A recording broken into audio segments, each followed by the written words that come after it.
Ja dhe autori I sulmit me armë pranë shtëpisë së bardhë pretendonte se ishte Jezu Krishti. Ky është Nazire Best, 21 vjeçari që qëlloi me armë drejt zonës së White House dhe më pas u vra nga agentët të shërbimit sekret sipas burimeve të cituara nga mediat amerikane.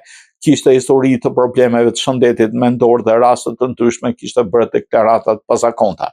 Duke pretenduar se ishte Jezu Krishti, këto pretendime por verifikohen nga hetuesit dhe deri tani nuk janë paraqitur si motiv zyrtar I sulmit. Sipas informacioneve paraprake, 21 vjeçari nga Maryland u afruar pranë pikës kontrolli shërbimit sekret pranë shtëpisë së bardhë rreth orës 18 të nxori pistoletin, agentët reaguan menjëherë dhe neutralizuan atë me armë, më tej ai u dërguan në spital si mas paraprake po vdiq rrugës.